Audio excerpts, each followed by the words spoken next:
What does your freedom look like? Imagine a world of infinite, clean energy that goes where you go. It sounded like science fiction, but Fenton Kwan, eccentric wonderkin to the fusion engineering world and CEO of quantum mechanics, had actually pulled it off. He invented a personal portable power source using the brilliance of cordless radiant energy. But how do you convince the public to walk around with balls of fusion powerful enough to level a bungalow? Listen to this early recording of Kwan explaining his revolutionary marketing strategy. Cutesy robot kids and dogs, I call it the Kuju. Your Kuju is more than a power source. It's your snuggly best friend. Here at Quantum Mechanics, the future is kawaii. What you're hearing is an early ad for the Kuju. It's worth noting that Fenton Kwan is not Japanese in any way, nor are the lyrics of the song. Kwan just told his marketing to, quote, make it more Japanese. Because people like Japanese things stupid. That's why. It's fuzzy, it's got big eyes, and it's got the latest AI. It's adorable. Hell, if I put a schoolgirl skirt on it, those Japanese investors might even try to... What's that? He's been listening for how long?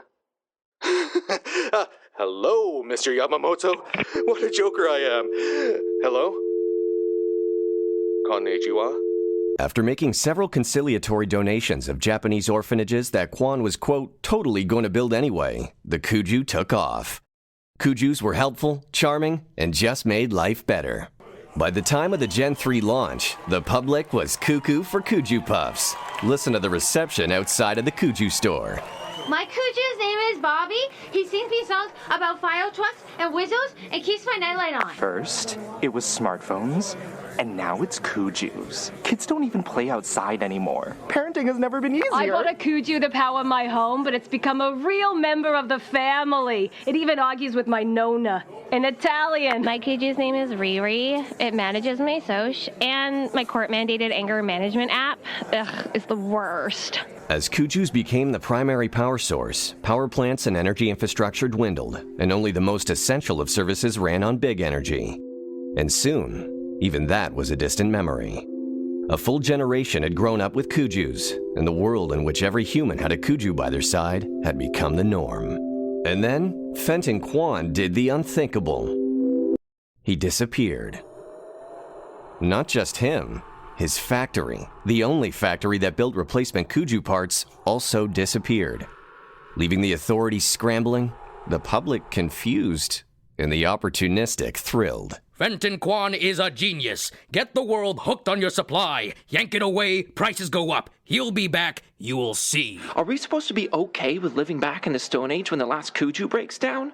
What do you expect us to do? Bring back coal? We're your hookup. Authentic quantum mechanics parts are close enough to him. But if you ain't got the cash, your Kuju's trash. Now, the Illuminati made Fenton Kwan a figurehead for the lizard race. Now, he's hiding something big. And if you look at this photo, there's no clear absence of reptilian genitalia. Hillary Clinton. I mean, I've met her once. She was very nice and smelled pleasant. The president attempted to quell growing concerns. My administration won't leave good tax-paying citizens high and dry. I already talked to China.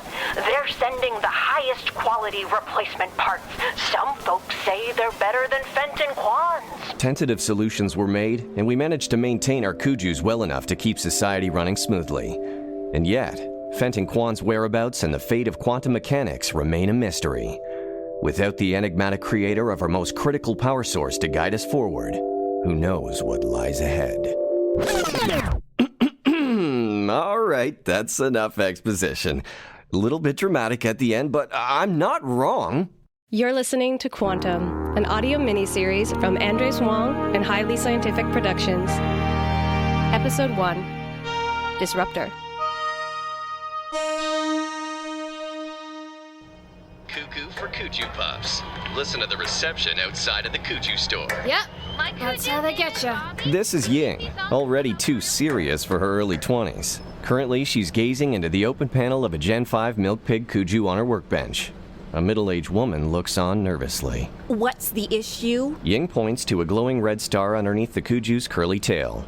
It's a robot butthole. There's no way around it. It's the red starburst of death. Your ejector's shot. Anything newer than a Gen 3 Kuju needs the ejector replaced about every 6 months. Because when it comes to exhaust, what do we say, Luna? Ying's Kuju, Luna, perks up at attention. If a Kuju can't toot, you must reboot. Or else it enters a catatonic state and becomes useless, but that is not a charming rhyme. Always so cheerful. Luna beams. She's a classic Gen 2 puppy cat who's been upgraded and modded, but not in like a trashy way. Sorry, ma'am. Looks like you have to find a new ejector. Another ejector? Prices have doubled lately. Isn't there anything else you could do? I can put them out with our recycling so you don't have to schlep them home. How dare you? Mr. Jazz Pants has been powering my home and breastfeeding my children since before you were born! Wait, you installed these mech boobs to feed your kids? I thought it was just a weird kink. That sounds like the beginning of a lifelong complex. You and Luna can save your judgy comments. Mecha breasts are the most humane way of feeding babies. End of story, period. Come on, Mr. Jazz Pants. Ooh, it's feeding time, magic.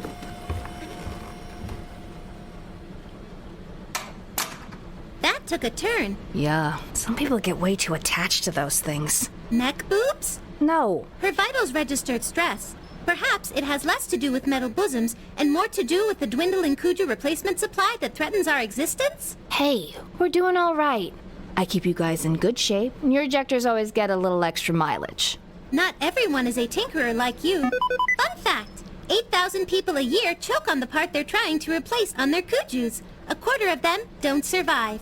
Why do they put the parts in their mouths? Who knows? 3/4 of them only need minor esophageal surgery. Anyone else coming in today? I have received no messages. Typical. May as well close up then. In the apartment above the workshop, Ying and Luna make their way to a darkened bedroom. Luna turns down her lights respectfully. An elderly woman lies on a small bed in the corner of the room. This is Ying's granny. Bedridden for the last 2 years, her condition has steadily declined. Tubes moving blood, oxygen, and medication run between her and the compact life support systems by her bed. Granny, are you awake? Geez, what did she say? Cheeseburger, Granny's faithful fat cat Kuju, wakes up and stretches like a cat. Good afternoon, Ying. I'm doing well, thank you for asking. Oh, look who got the passive aggression patch installed. Shush, I'm trying to listen. She says she's having trouble sleeping. The respiratory aid keeps shutting down intermittently. She also says she can smell the cigarettes on you from here. That's just Luna's oils. Fun fact, Kujus do not have glands and you are a liar. Cheeseburger diagnostics. Oh no, I hate it when you... Cheeseburger involuntarily throws his head back with his mouth wide open. A diagnostic projection shoots out, and Ying takes a close look. The readings say your system's been going through brownouts. Are you sure you're feeling fine? I feel as fit as always. You still sound like Granny, so at least your stubbornness is still intact. Of course. I am perfectly equipped to care for your Granny as long as...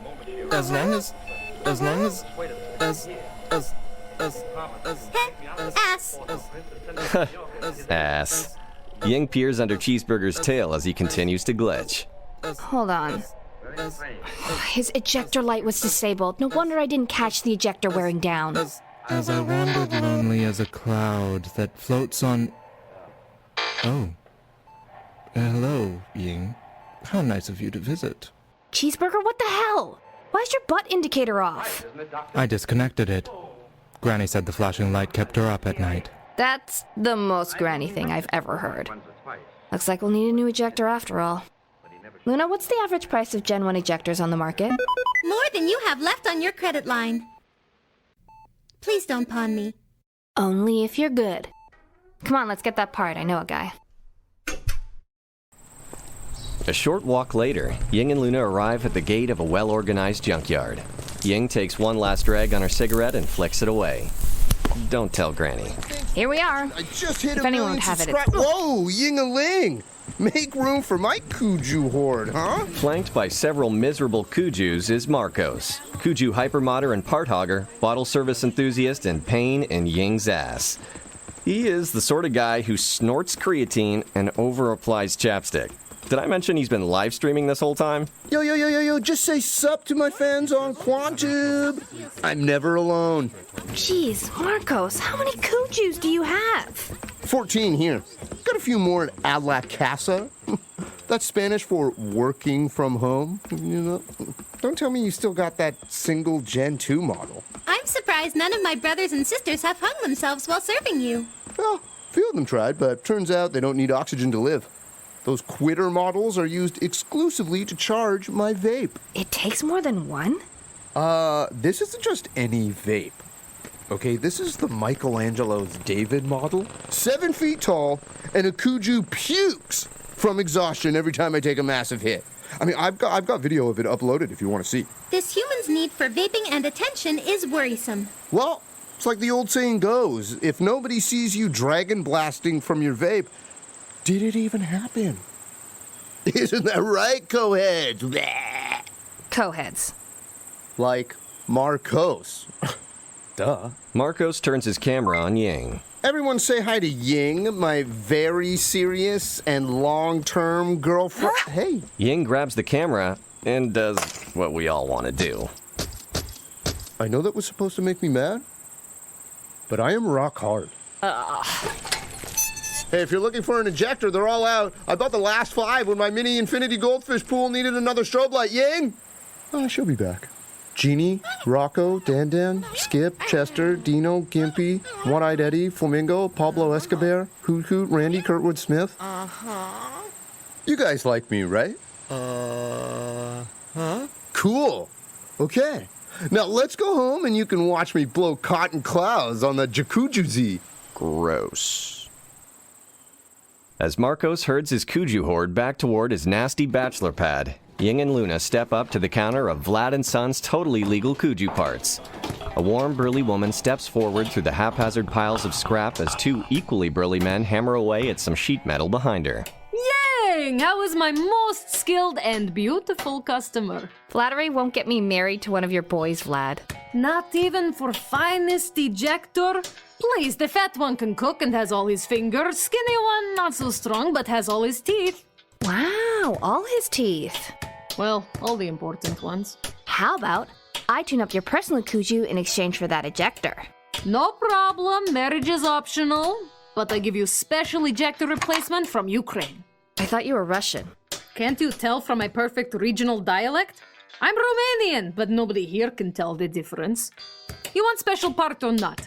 As is. Best price, no refund. It's fine! Ying gives a nod to Luna, who hops up on the counter and sniffs at the replacement part.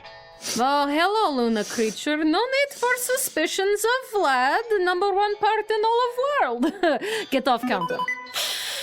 Counterfeit. The inside is filled with paper clips and nougat. This is how you treat me after all these years of brand loyalty, Vlad. What? No, it's no problem. It's prank. My idiot sons, you know, they buy wrong parts sometimes. I sell as funny joke. We laugh. Shut up, Yuri! This part was for my granny's Kuju. It runs her life support system. And you were gonna sell me cheap chocolate and office supplies as a prank? Look, I level with you. I like you. Most people so desperate for ejector, they no check for nougat. I only do this because 2 days ago, hippies, they come in, white people dreadlocks blazing and take last box of authentic ejectors. Yuri, he do nothing to stop. Shut up, Yuri! They wear masks. Think I don't know them? I know that stink anywhere. Patchouli and vegan cheese. You want ejector? You talk to Esther at the local off grid. Like the commercials. Ready to reconnect.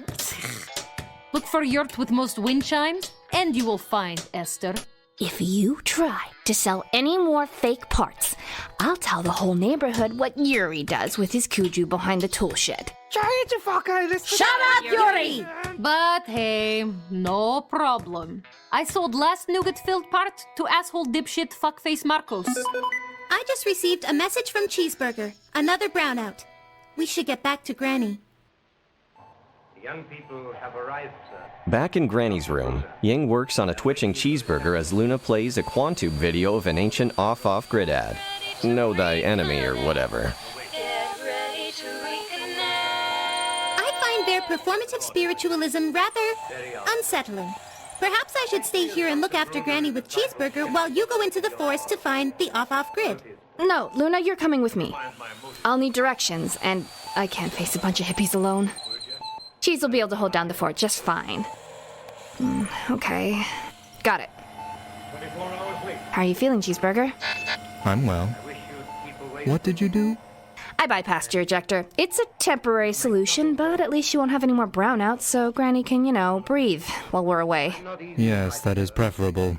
Ying places a hand on Granny's shoulder. Hang in there, Granny. I'll be back sooner than later with that part and get everything back to normal. What this girl means to me. Why, I'd sacrifice anything I have in the world for her.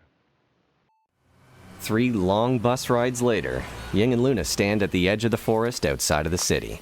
This hiking trail should take us in the correct direction, though I must say it appears severely under-maintained. Your tax dollars at work. Okay, off to nature we go. We'll sneak into this off-grid compound, find this hippie hick Esther, steal the ejectors back, and be home in time for Survivor Detroit. Easy peasy lemon squeezy. Tell me a fun fact about nature, Luna. Can do. Fun fact, the ticks in this area are vectors for a virulent strain of mind-numbing Lyme disease. Goody. But if the thing that is behind you kills us, Lyme disease will become a much smaller concern. Run!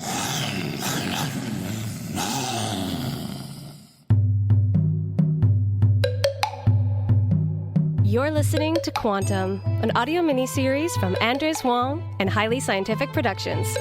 Episode 1, Disruptor. Quantum is created by Andres Wong. Episode 1, Disruptor. Written by Andres Wong, with Becca Friesen, Kira Hall, Mitchell Rathgeb, and Samuel Smith. Directed by Andres Wong.